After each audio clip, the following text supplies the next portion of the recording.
Let me just quickly tweet out the links and then we'll get started. Do you see Crawford on WWE? Yeah, I've been seeing that. It's good stuff, man. It's what you have to do in it to bridge that gap between being a boxing star and then becoming a superstar, like the household. So, it was funny though because they didn't give him any lines.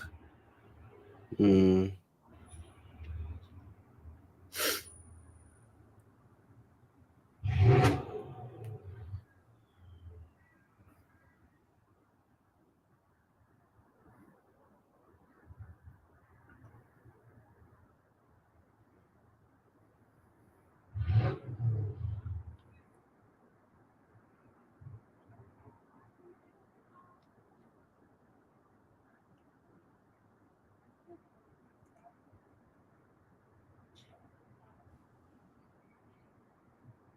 Sorry, 1 sec. It takes longer to tweet out the links now because of the whole new Twitter thing.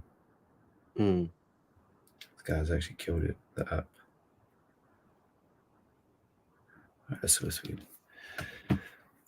Hello and welcome to another episode of Ringside Fracas. I'm your host Naeem, and today for this special episode, I'm joined by Chris. Chris, how you been, bro?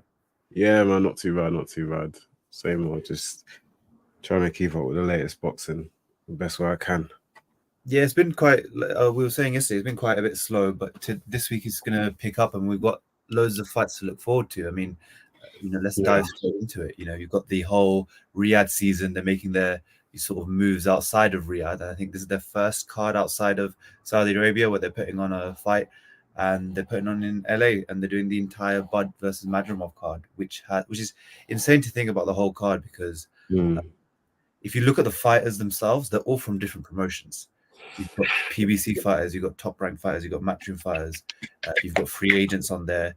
Like you've got everyone just all shoved into one card. So it's quite a glimpse into the future of what could be for American boxing, where we see more cards like this of cross-promotional fights across the board for each card. So it's quite a good thing to see, I guess, because some of these fights are quite interesting and they've needed cross-promotion to work for them. So your thoughts on the card when you first heard it? I just thought it was a great fight, and it's not like a great card. It's not the kind of card that you'd see on an American show usually. I don't know what it is about these American shows recently, but you don't tend to get too many great fights on the undercards of major events. Even in some of the biggest fights. I mean, if I'm thinking about the best fight over the past year in the US, you're probably looking at what? Crawford, Spence. You're probably seeing Canelo. And when I think about the undercards that were in those fights, it's hard to really kind of remember too much about what happened. Do you know what I mean? I remember on the Crawford Spence one, you had Donaire defending his WBC title. You had Isaac Cruz. Isaac Cruz as well. Yeah, so it wasn't fights that set the world alight. They were just typical run of the mill fights. And then even Canelo fights, like for example, Canelo Balanga that just got announced. Yeah, co-main to that is Lara versus Garcia, which is quite poor. Exactly.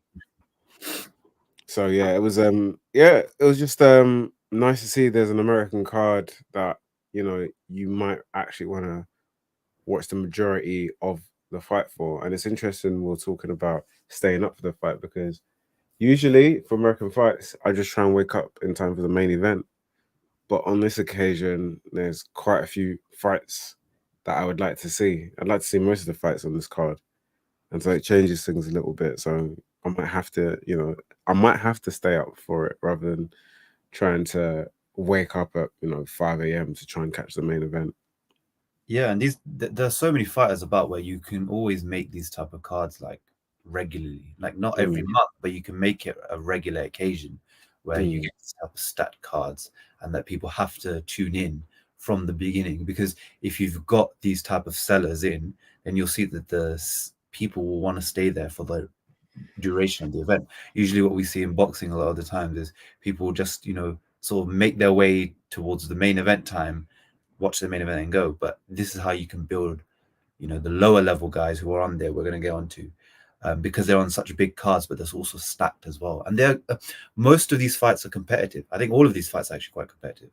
So it's going to be fun to watch from top to bottom.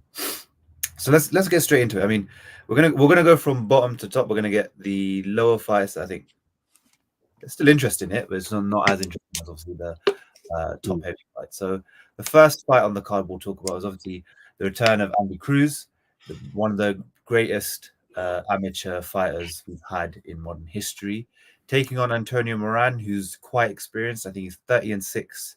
He's only been stopped once by Devin Haney, but he's been the distance with Pedraza, Barboza, Jermaine Ortiz recently. So he's someone that's got quite a bit of pro experience. And for someone like Andy Cruz, who I think everyone kind of looks at him closer to the Lomachenko track, where it's like, we want to fast track you towards world titles and we think you could be the next big sensation. This will be quite key to see in his development what he can do on Saturday night and where he can go. Chris, what's your thoughts on Andy Cruz? I think Andy Cruz is an incredible fighter. I think he's extremely talented, extremely skilled. And I think even with this fight, he's going to be a bit too much for Moran. I think the main thing to keep into consideration here is how he performs.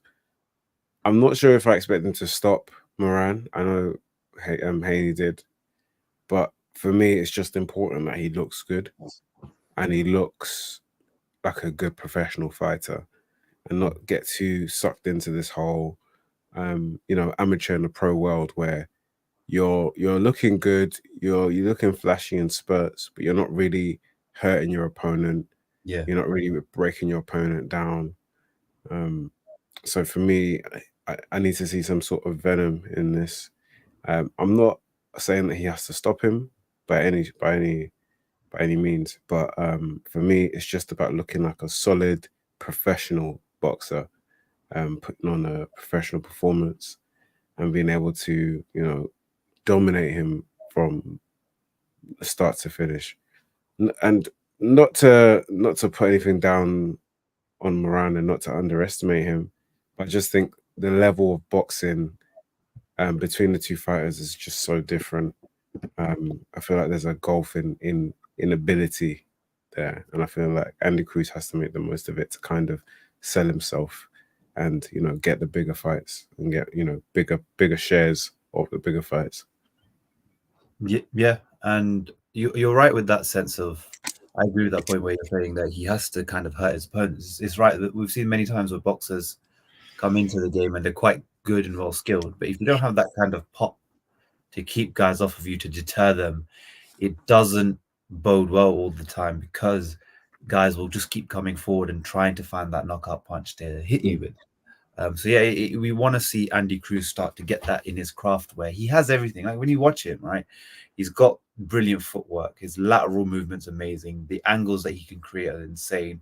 He's very quick, very fast. He knows which punches to use and when to use them. His temperament in the ring is brilliant. Like, the guy knows his boxing. The issue is, it's not the same as Olympic fighting anymore. You're not point scoring. You are trying to knock each other out, basically. And we're not all blessed with power. That happens, but you can tell sometimes with Andy Cruz, he's not putting everything into the shot because he's used to that style of getting in and moving out, and because that's how it's meant to be in Olympic boxing. Yeah. But the good thing that I think is quite promising is he's linked up with Boots's dad as a trainer.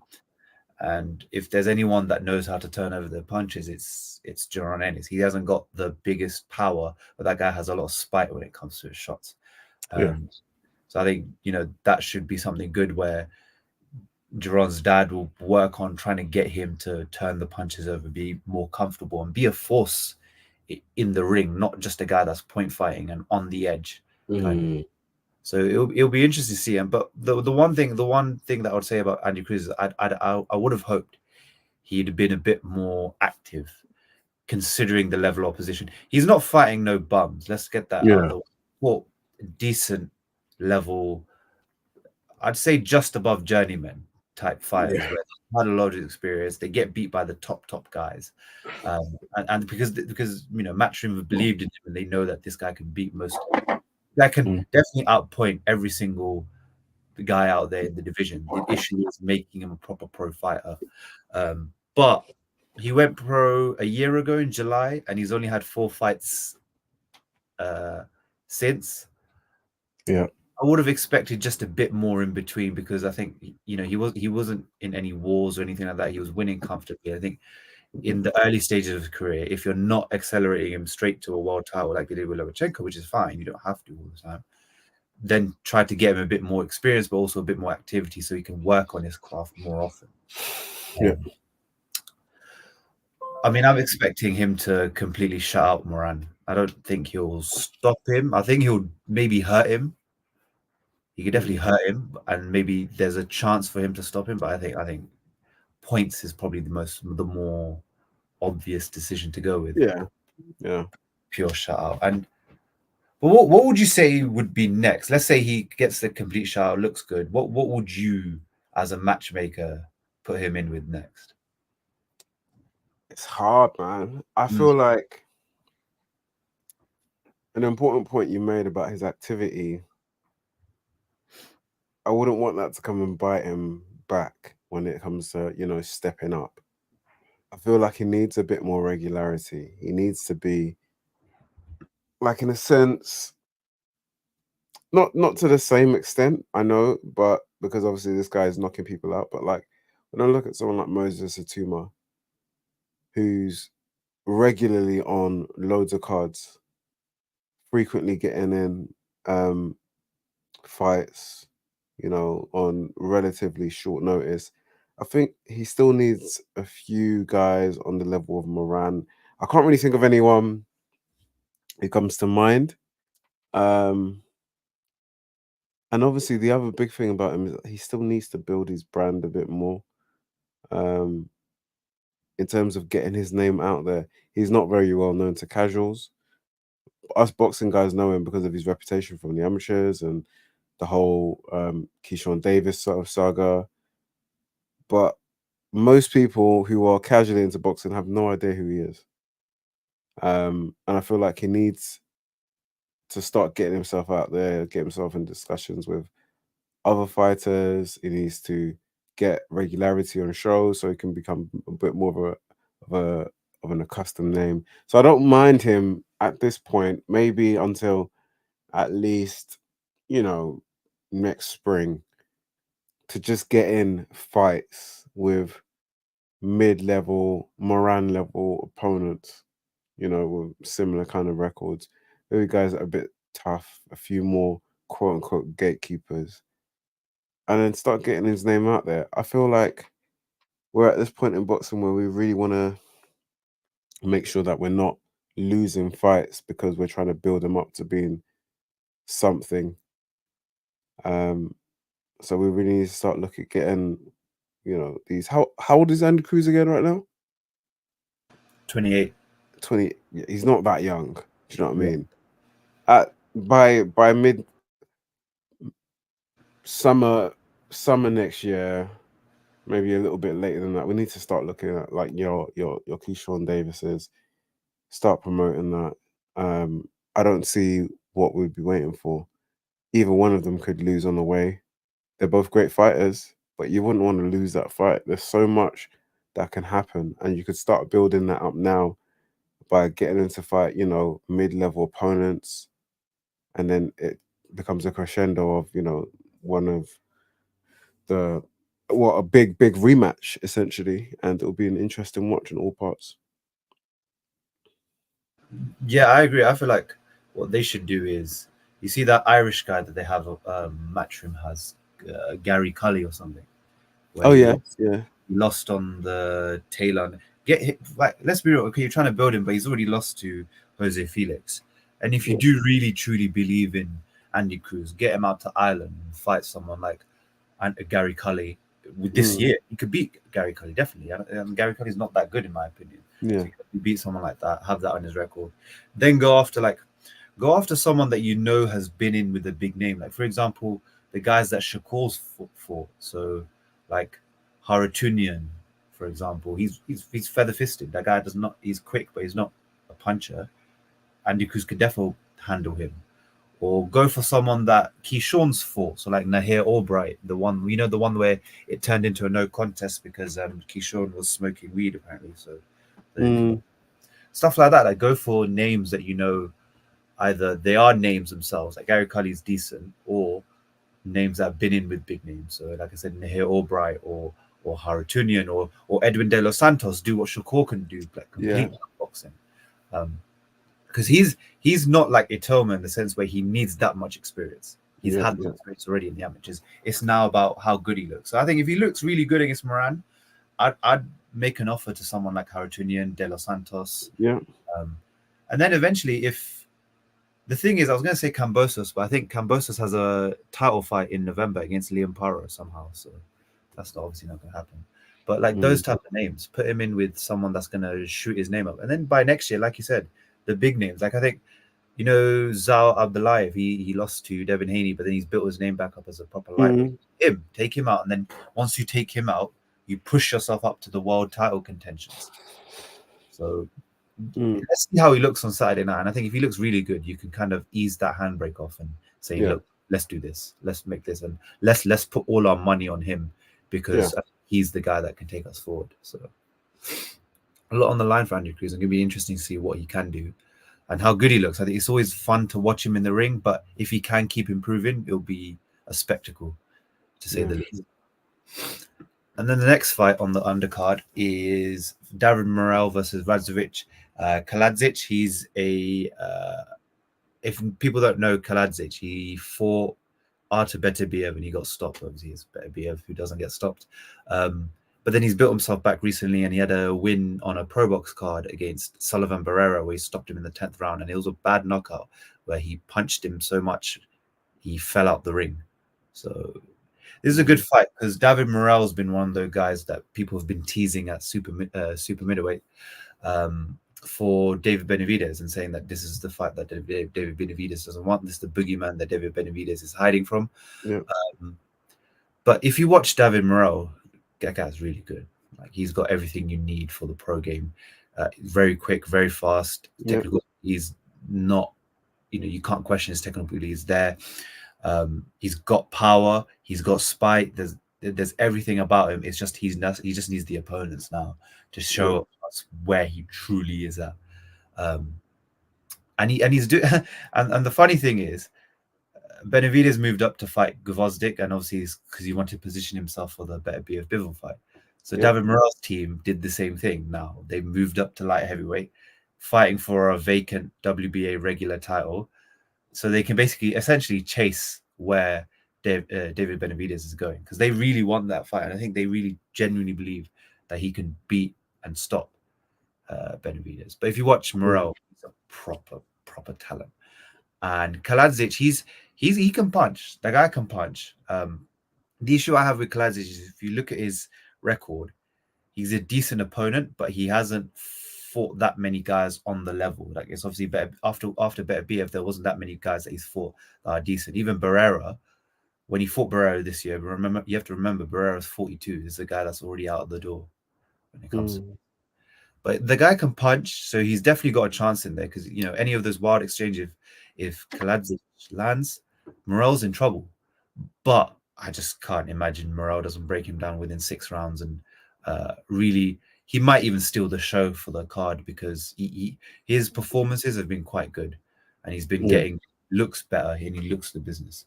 What's your thoughts on seeing David Morrell back again on Saturday?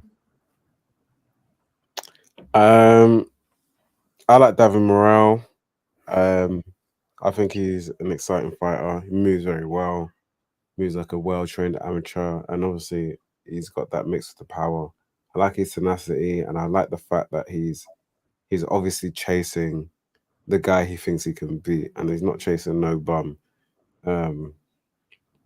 So I do expect him to just.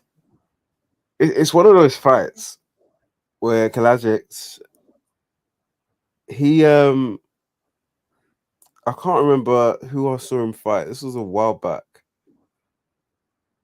He's got very, very deceptive power. I think he hits a lot harder than most people give him credit for. Obviously, and like you said, he's got a good record. And I think the problem is, if we're to name his best wins, it's not really once you get past a few old heads, there's not really much there. You'd probably argue he lost to Marcus Brown by split decision, but I thought he won that fight when you. Did you think he won? He won. I thought he won that fight, so I thought he's fortunate not to get that. But you're right. In terms of as a whole, if you look at his record, there's nothing that stands out, to be honest. Yeah, but it's a good fight, and I do see Morrell winning relatively wide, by unanimous decision. I'm not sure if it will be a knockout or sorry, a stoppage. It's hard to say because obviously he's a tough game opponent, but it's definitely a fight I'm looking forward to see. It's a bit of an unknown for me. Yeah, I'm not too sure how they're going to match up stylistically. It's definitely Morrell's toughest opponent to date. 100%, yeah, 100%. And then what would you say would be the next step for each fighter if they were to come out as a victor? I mean, for Morrell, if Benavidez is free, I'd make the. And if Morrell looked really good and he completely blasted out someone like Kalajic, obviously they wouldn't take it, but I'd make that David Benavidez fight because Benavidez needs a fight in December because he says he wants to fight the winner of Beterbiev Bivol in May, so you could make that fight in December, but probably that won't happen. But you'd make it. I know some guys in our group aren't going to like this, but Yard, that'd be a fun fight. If at the Yard, or why not? Yeah, or if the money's correct, the winner of Buatsi Hutchinson. But I can't imagine those guys, because they have an interim title, are gonna take a non-cash out threat like David Morrell. Yeah. But yeah, you could do Yard, or who else is there? There's not that many light heavyweights that really. Maybe Albert Ramirez, another light heavyweight that's kind of on the edge. Maybe there's not that many, like in terms of, like, let's say if you wanted, you could do a British round robin with Morrell. You could throw Craig Richards at him. He probably stops Craig Richards, if I'm being honest. You could throw Dan Aziz at him. Again, we like these guys, but I think he stops them. Yeah. But it'll be interesting to see how he looks at light heavyweight. But I think he's a unit, and he was a unit at 168. I don't think he'll look out of place at light heavyweight. Let me just look through the WB, because so basically they're fighting for the WBA regular title. So let me look who's on the rankings. Could do Callum Smith again. Yeah. Would these guys take him as an opponent if they're not going to get paid as much comparatively to the other guys that are out there? Could do Gvozdyk. You never know. Gvozdyk might want to take that one. There's that. Who else is there? You could do.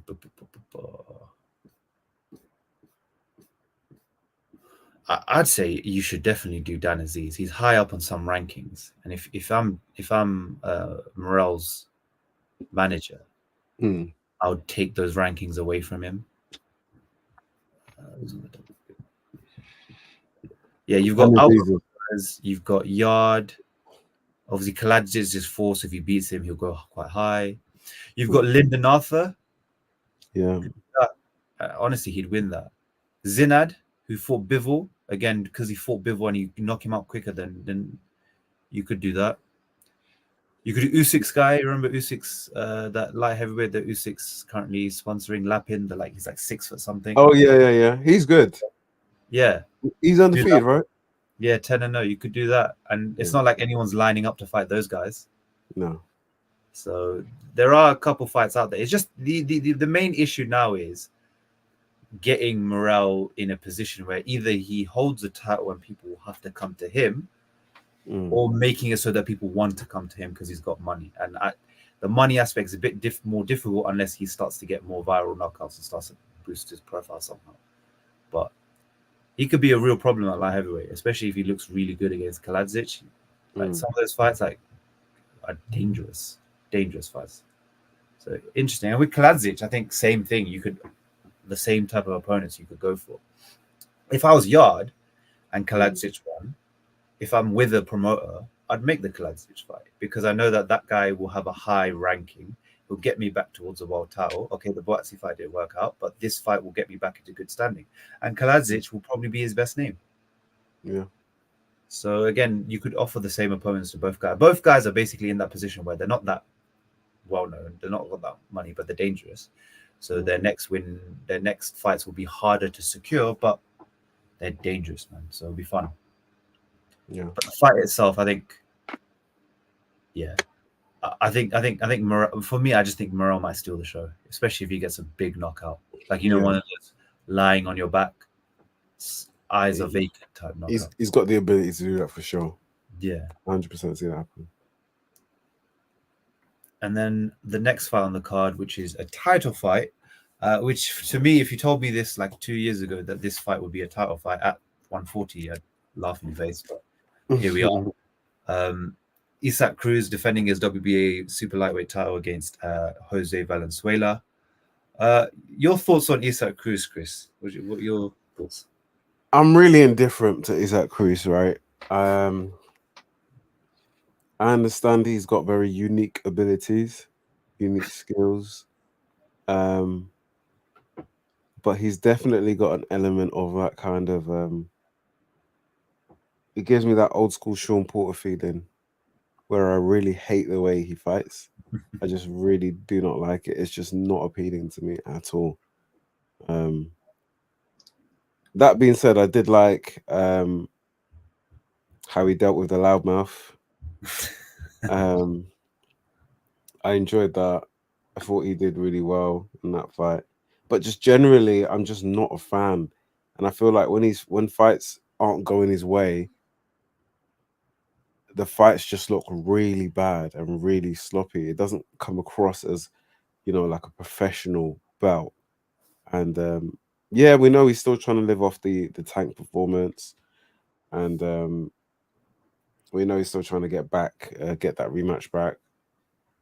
I would like for him to give us a reason to want to watch that. So for me, he has to get a devastating knockout for me before I see anything really major happening for him going forward. I know there's fights for him. I know he can be in the mix because of the fact that he has this unique ability. He's small, he's powerful. He gets stuck in. He's head down from big overhand shots and hooks and long looping hooks trying to land on his opponents. But down is a great way to describe Cruz. Yeah, I'm just not. I'm not talking about where he's keeping his head. I'm talking about something else when it comes to down. Yeah, honestly, but it's not a fight that I'm particularly excited for. I do expect Isaac Cruz to come out victor. Whether he deserves it or not will be another point of contention. But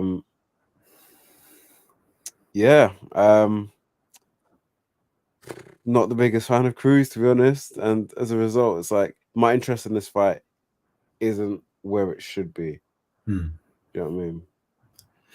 Yeah, I agree with Cruz. He's very basic, just come forward, pressure fighter, high guard as his defense, and then just starts throwing. And then there's no. It seems like when he fights, there's no thoughts going in his head. It's just the same plan again and again and again until he gets his man. In this case, against Valenzuela, I think it will suit him because with Valenzuela, I watched his fight with Chris Colbert when he got the knockout, and I thought he won both. Yeah. I like that. Obviously, the first fight he got screwed and they robbed him of a decision. And the rematch he got that stoppage. But then I was watching the De Los Santos fight, and I thought he's very open, Valenzuela, and I feel like that's going to be a big problem against Cruz, where Valenzuela is much taller than Isaac Cruz. How can you not be? Isaac Cruz is 5'4", Valenzuela is like 5'10", much taller. He's got a bit of a reach on him, but the problem is Valenzuela doesn't fight like a boxer. He doesn't have the movement, he doesn't have the ability to jab and keep off the back foot.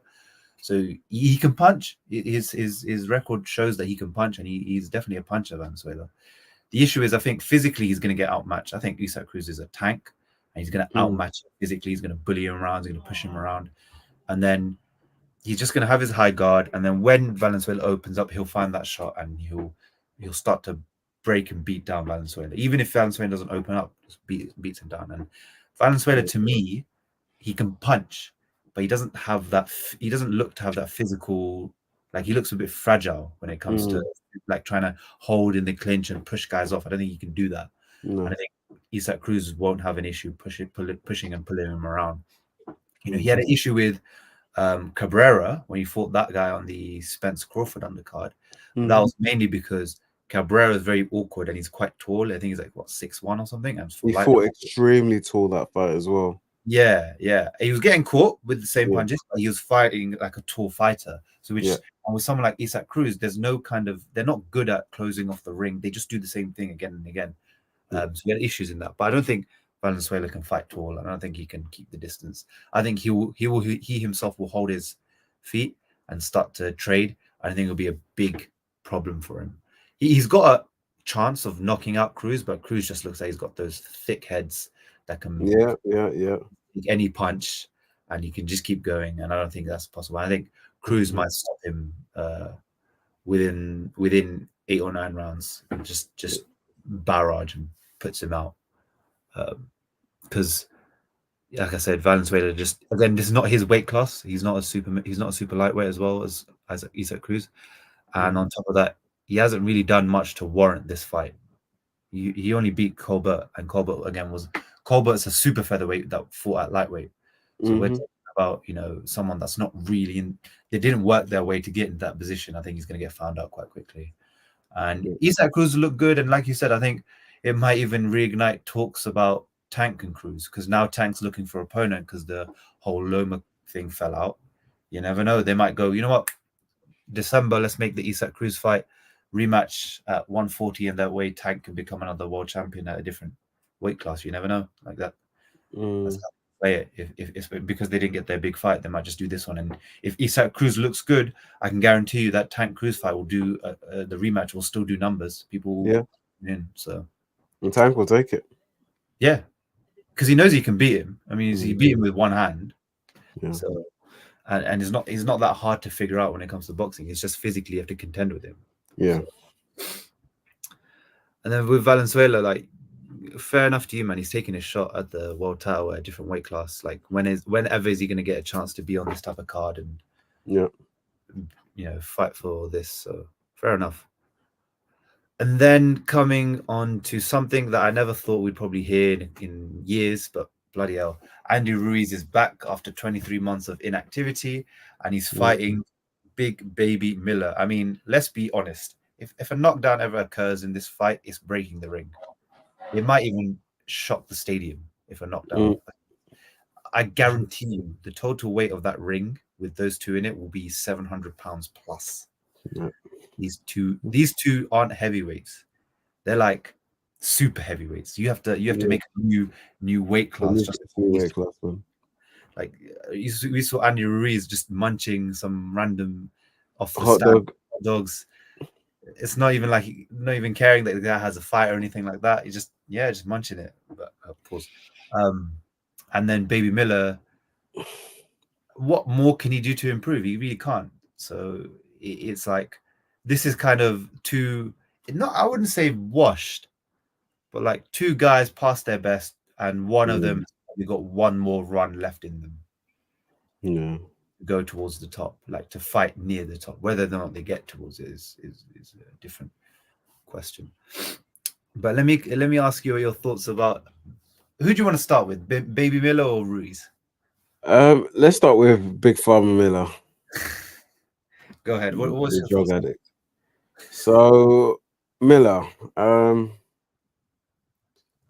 I find it extremely hard to rate Miller. I just feel like, yes, he's big.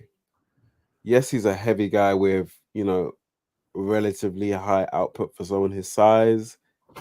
But at the end of the day, there's nothing really I've seen from his career to make me think that this is a top level opponent. Do you know what I mean? Yeah. Like, what's his best win? Lucas Brown, probably. Lucas Brown. Like, come on, Lucas Brown is your best win. And I'm sure what was that Lucas Brown after the Dylan White fight? That was when both of them got kicked out to Dubai and they had to fight there. Oh, to be It's fair, not. he beat Gerald Washington and Duaspas and Adamek and Thomas Adamek as well. Those are decent. Yeah. But even at that, like the level of opponents that he's beaten, they're very much, the gatekeepers Yeah. of heavyweight boxing. And being a gatekeeper of heavyweight boxing isn't really a great title to have. It's not even like it's a great gatekeeper like a Derek Chisora or something that you'd consider like something like Joe Joyce now. You're looking at like the guys who've been gatekeepers for the past 6 years. I don't know. I've just not really seen much out of him to think, yeah, this guy is a real problem. And especially when you compare him to someone like Andy Ruiz, even though we know about Andy Ruiz's, lack of discipline in his life, we just know he's got a more natural ability to box, and he's boxed far higher skilled opponents, and he's been there with bigger punches. He's been there with guys who are a lot more mobile. Probably hasn't been in with anyone heavier than him, but yeah, it's an interesting matchup for sure. Is Miller going to be on drugs again? Is Miller going to be better than how he was against Dubois? Like, where is this battle going to be fought? Who's going to be the one who's on the front foot? Who's going to be in the back foot? Most of these guys, both of them got no legs. Yeah. Do you know what I mean? They've got very, very limited footwork. But for heavy guys, they've got decent hand speed. Yeah. So I expect it to be quite action-packed for the most part. I do think because of their lack of mobility, there's going to be a lot of, holding and clinching. It's weird. I almost don't see a knockout. And that's because both guys they've both got pretty decent chins. Yeah. They've both got, like, we can say what we like about their boxing ability, but they both have a unique ability to take a punch, I feel. And so it'll be hard to see one of them go down. Yeah, I mean, for me, ultimately, who I lean and who I gravitate towards is Andy Ruiz. I just feel like he's going to be able to land the better shots, the more accurate shots. But there's still this kind of unknown factor about Miller. I'm not sure how hard he really punches. I'm not sure how gritty he is and where his motivation lies. Obviously, you got one of the biggest things with both of these guys is just their lack of discipline. Yeah. And it's almost going to be about who eats the least hot dogs. Do you know what I mean? Yeah. I feel like that's going to come into question. It's going to be a who's the more disciplined in training between the two guys. And I almost feel like because of who they're fighting and because they both understand that each fighter doesn't have much discipline, they may actually just, ease up a bit on, on training. Maybe they won't eat that salad, or they'll have that cheeseburger here and there because they think Miller or they think Ruiz is probably going to have that cheeseburger too. It's just, yeah, it's a weird fight. However, it's going to be, for me, it's entertaining. It's definitely entertaining. It's a fight I would like to see. And So yeah, you may the best man win. I'm leaning towards Ruiz. decision. Ruiz decision. Yeah, Sam, I tend to agree with that. The reason I say that is because I'm not confident on it, but that's the one I'd lean towards because Yeah, the what makes this competitive, like you said, uh, Miller's one track, come forward, volume, can't defend, so he just defends with his head. yeah, He can take punches, but he still has to defend and slip punches. Doesn't do that, so there's not much to figure out there. With Ruiz, he's quite his hand, like you said, his hand speed's quite fast, but yeah, mobility is not there. His feet can't follow his hands, and one thing he has issues with is his conditioning, where he fights in spurts because he yeah, can't fight. He's not conditioned to fight that well over 12 rounds, so he has to fight in spurts. Like when his last fight, when he fought Ortiz, he won that fight because of the knockdowns. He was losing it in terms of rounds because he was taking loads of breaks in between. And then yeah. again, you take 23 months off. He had a surgery on his right rotator cuff in between then. Mm-hmm. There's a lot going against him. And I feel like if he's not on his A game, he could lose this just because of activity. I think Miller might be able to just swing rounds towards him just because he's more active than Ruiz is. The same way Ortiz was doing it. He was more active, landing a bit more, so Yeah, he was swinging more rounds his way. But Ruiz is definitely capable of landing on Miller, and he could definitely drop him. I think yeah, he could definitely drop him. yeah. But I can't imagine Miller stopping Ruiz. I just think Ruiz's chin is good. Even when he got dropped against Areola, it was more balance issues rather than him Mm, actually getting hurt per se. Um, Even Anthony Joshua, like he took a mad left hook from AJ, and he got back up and won the fight. So mm. um, I think yeah, I think yeah, decision. And I think Ruiz just about, but I wouldn't be surprised if the inactivity plays a factor and he loses it just because he hasn't worked hard enough because he Yeah, yeah. against Ruiz. I think, Um, yeah, I think it's Ruiz's fight to lose. yeah, yeah.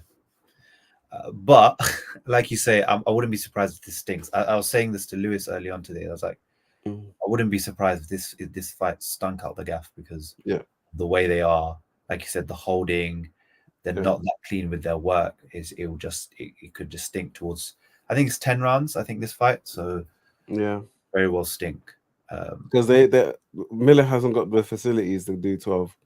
Yeah, I think if it was a 12-round fight right now, as things are, I think fatigue would come into play, and I'd be leaning more towards a stoppage, yeah, just because Miller would just run out of gas.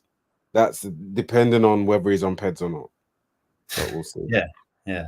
So yeah, but I think for the winner, which obviously if it's Ruiz, Yeah, there are. But the good thing is you're in an era now of heavyweights where the Saudi, Turkey is involved and he's trying to make more fights. So there's loads of options on the table. You've got, for example, the loser of Joshua Dubois could be possible. You've got Hergovic, he's still out there that could be made. Mahmudov, Sanchez. Like there's loads of fights out there for these heavyweights to be made, and they'll get paid for it. So the winner can definitely get someone big, or even Caballero. I wouldn't be surprised if Caballero takes on the winner of yeah, Miller Ruiz because he needs that name to kind of push him.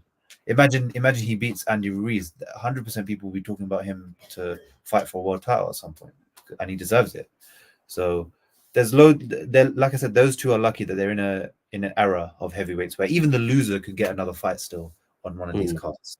So it'll be or this just came to my head, Wilder. yeah, You could set up a fight for Wilder between the winner of these two because they're not in good stead. Wilder's not in good stead, but American heavyweights, people still watch it. So mm, it'll be interesting to see what these two can do. yeah, And then another heavyweight. Like I said, this is the reason why it's good to be a heavyweight because you keep getting these big heavyweight bouts. I yeah, mean, this is probably the most. I think this is the most competitive fight on the card. If we're being yeah. honest, I think so. most competitive as 50-50 as it probably could get. I think so. Jared Anderson taking on Martin Bakole. We talked about Big Baby. Now we talk about another Big Baby, Jared Big Baby Anderson, and Bakole. Mm-hmm. Where loads of question marks over both fighters, but obviously one in particular being Jared Anderson has more question marks over his career than Martin Bakole does. My thoughts on Anderson is his demeanor outside of the sport hasn't been encouraging, but at the same time, it's not been reflected in his fights. He hasn't looked like he's got any quit in him. When Martin was landing punches on him, he was fighting back, and there are obvious defensive issues that he has to fix. But he had the grit to bite down and win those fights. And then his fights against his fight against Mary, which was this year, he had to do more to open up and break Mary. But you also have to give him some slack that Riyad Mehri was just there for the paycheck and then go home. He wasn't there to even try to get hit. Like, that was the way he was trying to fight. But from what he's been saying recently, it seems like there is a newfound kind of motivation for him in the sport. I think he had a kid recently. I think this week he had a kid. So that always introduces more motivation to fighters. You always see fighters, whenever they have a kid, it starts to spark something new inside them. But in terms of skill, I think he's much better than Bakole. In terms of just pure skill, if we're just talking about pure skill, he's much faster. He uses angles with his footwork much better than Bakole. He's going to make Bakole, like, if he's on it, he can make Bakole look really stupid. Just following him, chasing him around, is not be able to cut off the ring. Shot selection's quite good, and there are some not world-ending power, but there are spite in his shots. Again, I don't think it will trouble Bakole, but still, you'd want spite rather than not having any spite. So I think he's got a lot of physical advantages against Bakole, where he's fast enough, he's more athletic, he can create those angles. He's got a better understanding of boxing than Bakole does. The issue is he leans back a lot, like straight back, because he relies on his upper body defense, which does work, and it looks nice at times when people miss and you're leaning back.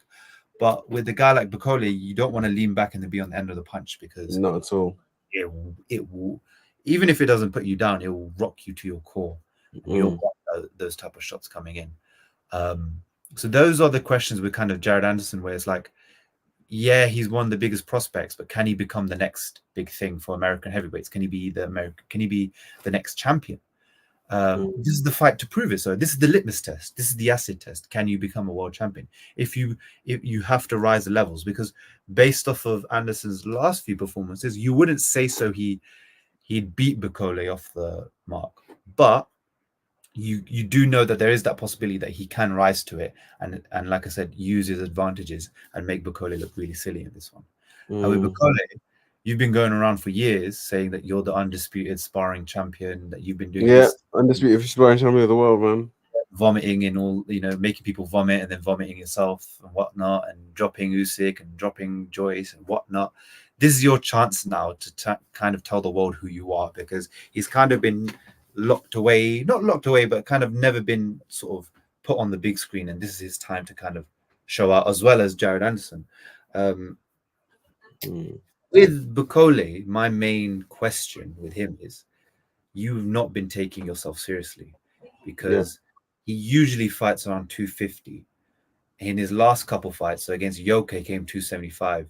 Against when he started his boxer, he had one fight with boxer in Poland.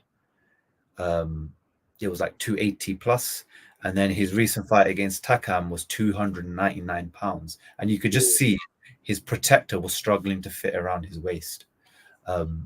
Like, that's not normal for a guy to be 250 pounds and then move up to 300 pounds in his career. That just tells us you're not training properly and you're eating quite a bit.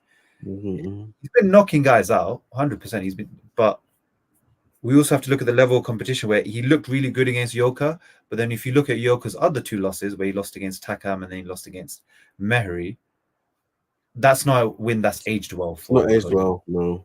It's like, okay, well, it looks like anyone and everyone is now beating Tony Yoka. That's what it seemed.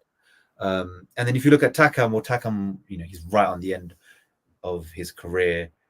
He's taken beatings before, but it was a good performance. He looked a unit, fought on the inside, and was really thumping up Takam.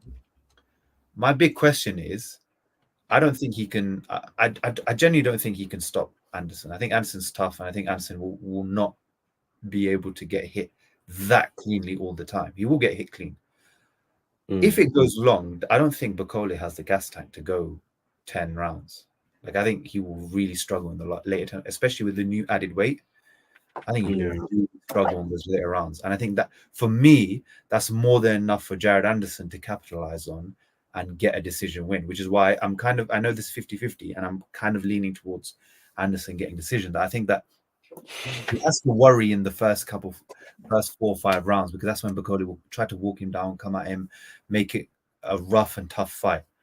But round 6 onwards, if he's not taken anything damaging, he can win those fights, win those rounds, because Bakole, I think, will gas and he won't be able to close the distance. He'll be much, much slower, and Jared can really take that. And I think this is one where a lot of people counting out Jared because of his. I think they're more counting him out not because of his performances, although some of them have been a bit lackluster. It's more to do with the comments that he's said and the things that he's done outside of the sport. Yeah, which are his fault, obviously. He's got to own up to that, and he's got to rectify those type of stuff. 100%. But I do think that I think he wins, but maybe I think it goes 2 ways, and I think he might not inspire more confidence people, and people will just look at Bakole and go, well, yeah, you kind of, there's not much to you. You can do what you're good at, but then when it's getting tough, you can't close that distance. You can't become that level that we needed you. And then Jared wins on points and is not kind of inspiring a lot of confidence. But I think the way their styles match up, I think Bakole is going to make it hell on those first 4 rounds, and Jared Anderson's really going to have to kick it up a gear and make sure that he's on his A game, because he will get hurt if he doesn't. But what's your thoughts on this fight? Good fight, man. Good fight. Definitely interested in knowing how it goes. I think both fighters have got, quite unique gifts. Anderson hits hard and moves well for a heavyweight, good angles, decent feet, throws his shots well. Bakole, not as technically gifted, but very imposing, very strong. And there's a lot of weight behind his punches.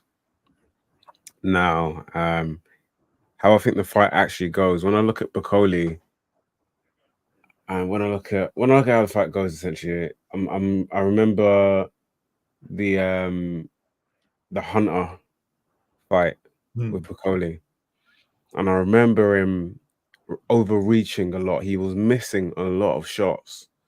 Like, he just about missed so many shots, like big hooks, looping hooks. He couldn't gauge the distance well. And I have to put a lot of that down to Michael Hunter. Now, Michael Hunter is skilled, for sure, but he's definitely not as powerful, and he doesn't have the ability to punish like Anderson will. Some of the shots that Hunter hit Bakole with, I feel like if it was a bigger fighter, a stronger fighter, they would have done a lot more damage to Bakole.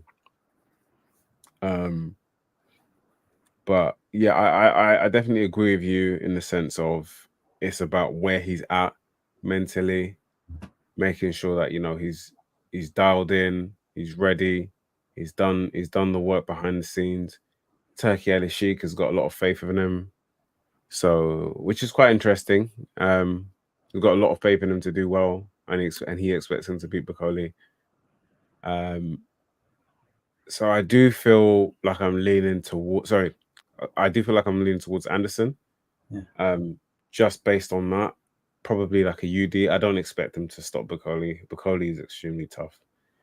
But what I will say is, he doesn't have the ability to take this fight lightly. It's not one of those fights where you can be, 80%, 90% even, and expect to come out with a decision or a victory. Bakole is a real heavyweight. Do you know what I mean? He hits very, very, very hard, and he's a very, very big lad.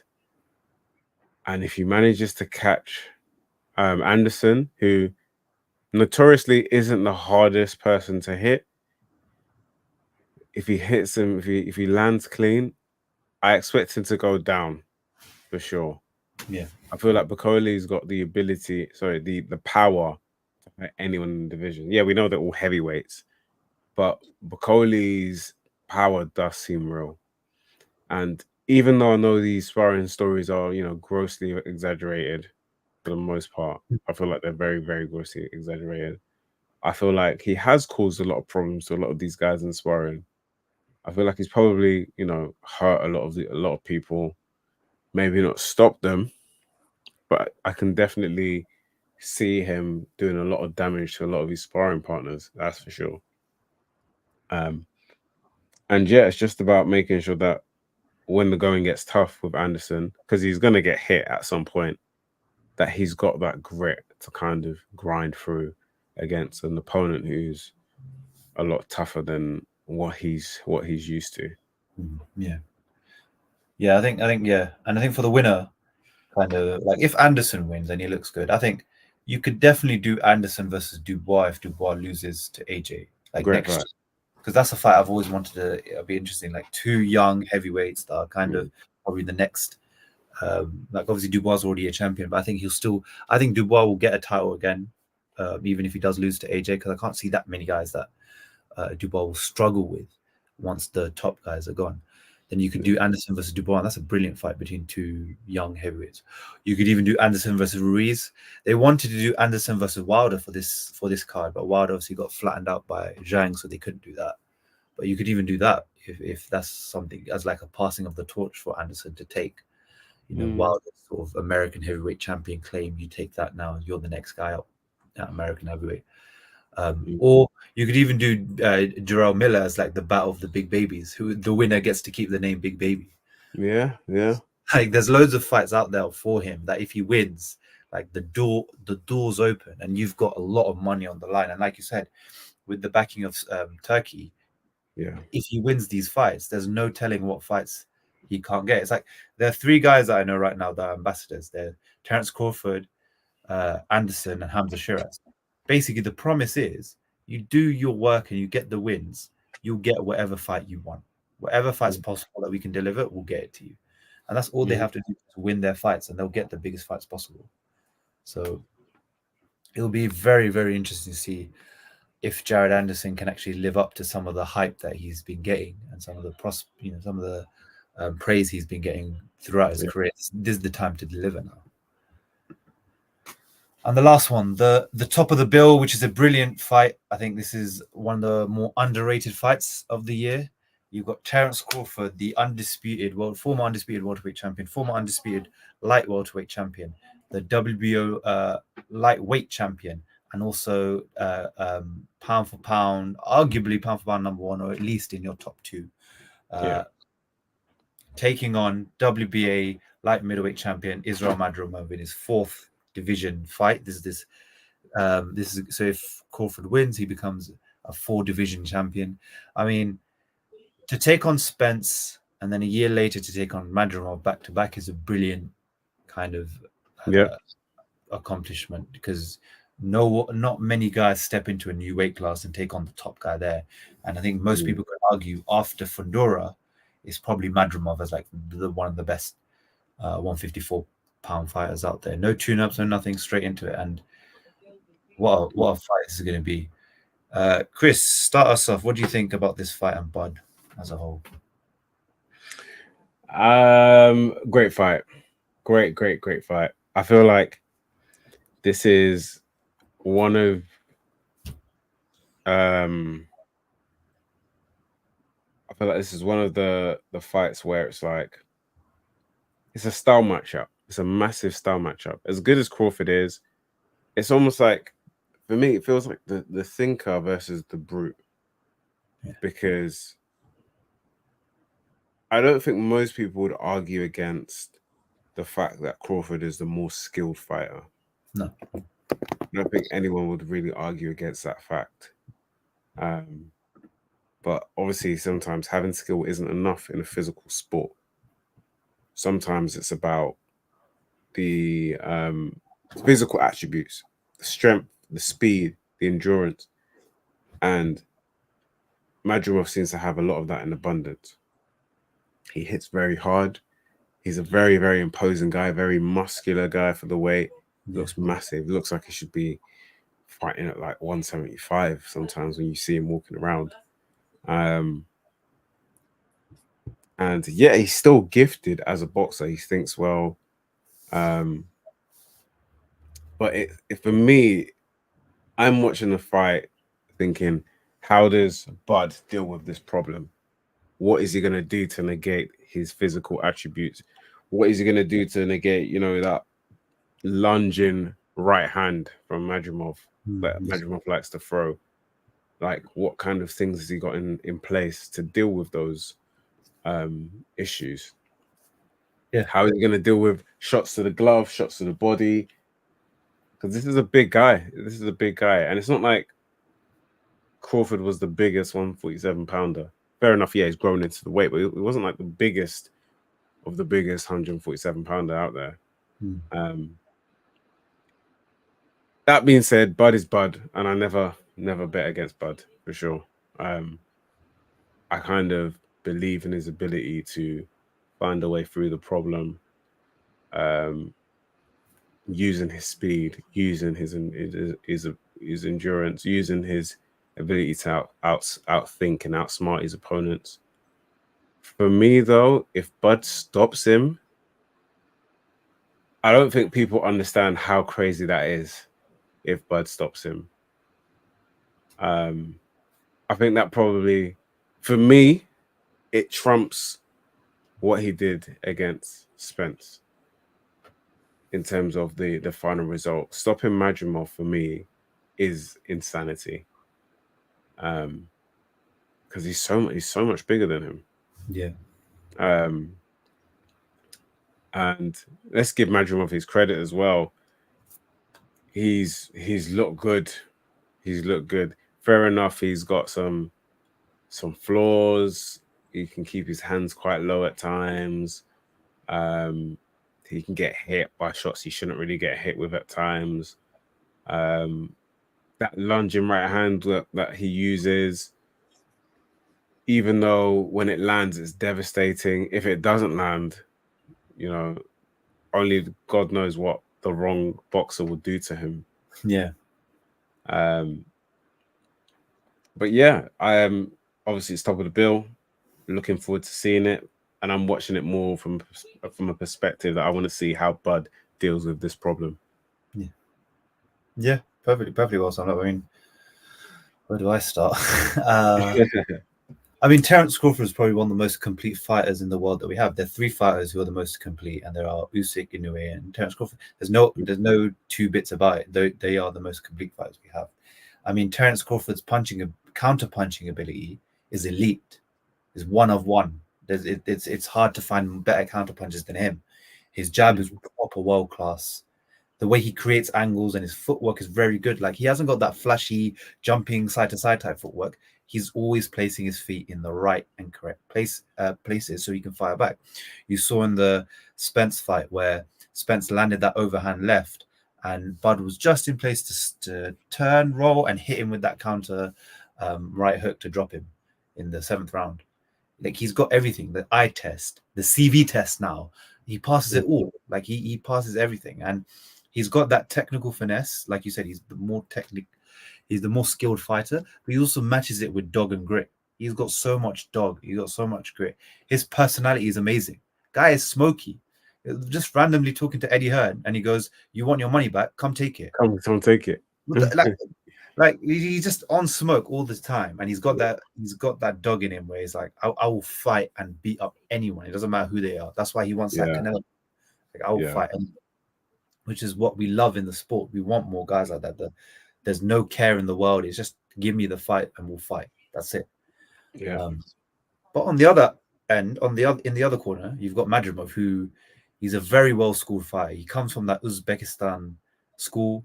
These lot are elite when it comes to amateur fighting. Or technical ability. You look at their footwork, amazing. You look at some of the drills these lot get up to, amazing. And he also comes up from that background where the reason why he's looked so built and he's quite athletic and physically set is because of his childhood. They get him, wrestling. They get him in any discipline training now. So they're used to being athletes as well as developing their technical ability. But he's got great footwork. I think you could argue his footwork in terms of getting around and making the angles is much better than Crawford. So you think, like, getting around and cutting off angles and creating the smaller angles, just a bit better. Crawford's better at positioning. Yeah. If you wanted Crawford to like pivot around quickly enough, he can do it. I just think Madrimov will just be that much quicker than him. Right. I think the problems that Crawford will have was obviously like, this is the first opponent he'll probably have that has better footwork than him, and he's quite set. But I think I can't lie. I just imagine, like you said, the issues come out where Madrimov's got those lunging hooks. His hands are quite low, and Crawford does eventually find his timing, and he starts to catch him. And Crawford can fight off the back foot, and he can fight coming forward. He's very well versed in both aspects of it, so he won't be out of depth there. The issue is, I think, in the clinch, he won't have as much success as he did with Spence, where he could just push Spence off. Madrimov is strong.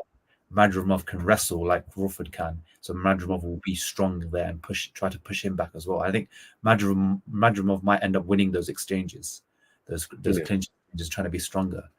But I think Bud's one of the best finishers in the sport, and which is why like a finish can be possible. It can be very possible. Him finding his timing and stopping Madrimov.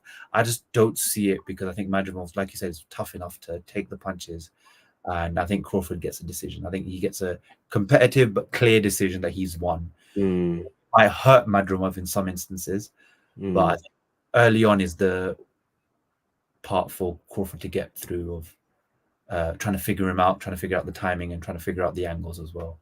But it's going to be such a good fight, and I genuinely can't wait for this fight. It's one of the best fights we've had this year. Like, there's so many good fights.